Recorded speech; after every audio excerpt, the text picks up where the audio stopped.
மோட்ச ஏகாதசியில் சொல்லப்பட்ட இந்த கீதா உபதேசம் உலக அசைவுகளை ஒரு கணம் நிறுத்தி கடவுள் மனிதனுக்கு சொன்ன நீதி இது. அர்ஜுனா, நாசத்தின் வேர் 4 பக்கமும் சூழ்ந்துள்ளது. உன் தலைமையில் தர்ம யுத்தம் தொடங்க உள்ளது. இந்த இக்கட்டான தருணத்தில் எங்கிருந்து இந்த மனச்சோர்வை பெற்றாய்?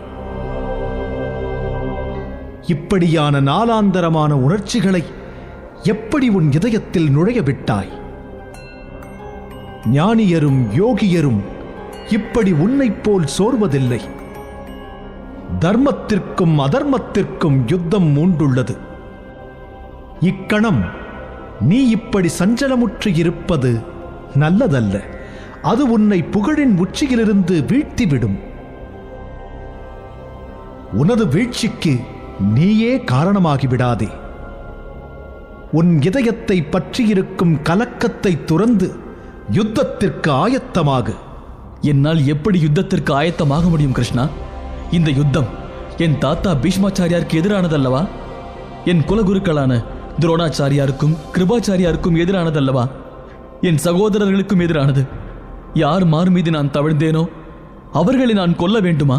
யார் என்னை சிறந்த வில்லாளியாக உருவாக்கினார்களோ அவர்களின் மார்பை என்னுடைய அம்பு தொலைக்க வேண்டுமா? ஆகவே என்னால் யுத்தம் செய்ய இயலாது.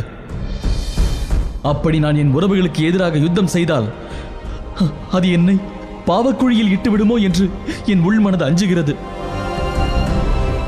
மீள முடியாத துக்கத்தில் நான் உழல்வேன் என்று என் மனம் அஞ்சுகிறது.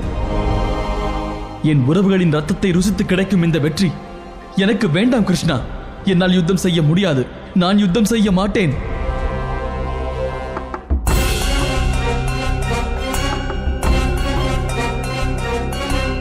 பார்த்தா, நீ ஞானிகளைப் போலவும் யாவும் அறிந்த விவேகிகளைப் போலவும் பேசுகிறாய். ஆனால் உன் பேச்சில் ஞானமும் இல்லை, விவேகமும் இல்லை.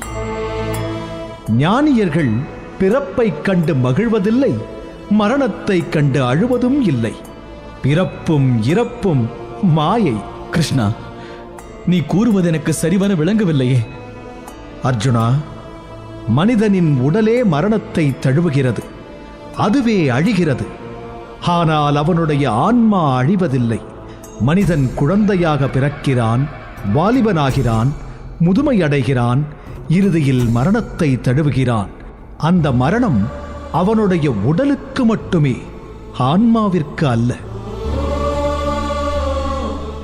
அதுவரை அவன் உடலில் தங்கியிருந்த ஆன்மா அந்த உடலை உதறிவிட்டு தன் பயணத்தை தொடர்கிறது, இன்னொரு உடலை தழுவுகிறது. மனிதன் மீண்டும் பிறக்கிறான். ஆன்மாவின் பயணம் முடிவில்லாதது. அது உடல்தோறும் பயணித்துக் கொண்டே இருக்கிறது.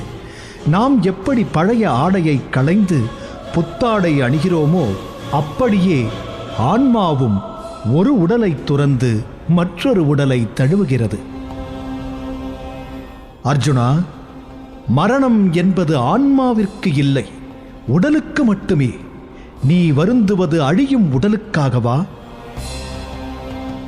நாம் ஆடைகளை களைவதற்காகத்தானே அணிகிறோம். அதேபோல் நாம் நம்முடைய உடலையும் ஒரு நாள் களைகிறோம். அதுவே நீ காணும் மரணம். ஆனால் உண்மையில் ஆன்மாவிற்கு என்றுமே மரணம் இல்லை.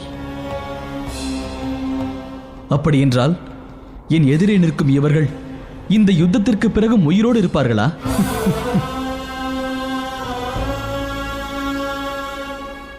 ஒரு காலத்தில் நான் இல்லாமல் இருந்து பின்னொரு காலத்தில் உண்டானேன் என்பது மாயை.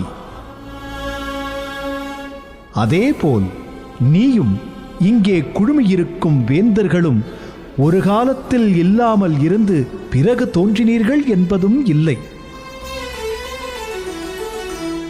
இனிவரும் காலத்தில் இல்லாமல் போவீர்கள் என்பதும் இல்லை. எல்லோரும் இருந்தோம், இருக்கிறோம், இனியும் இருப்போம். இதில் எஞ்சியுள்ளது சுகதுக்கம் மட்டுமே. எவன் சுகதுக்கத்தை சமமாக கருதுகிறானோ அவனே மோட்சத்தை அடைகிறான். அர்ஜுனா, நீ யாரையும் அழிப்பதும் இல்லை, உன்னால் யாரும் அழிவதும் இல்லை. உன்னால் ஒருவன் மரணிக்கிறான் என்றால் அவன் மீண்டும் பிறக்கிறான். ஆன்மாவை எந்த வாளும் வெட்டாது, எந்த அக்னியும் எரிக்காது, அது நீரில் நனையாது, அதை காற்று உலர வைக்காது.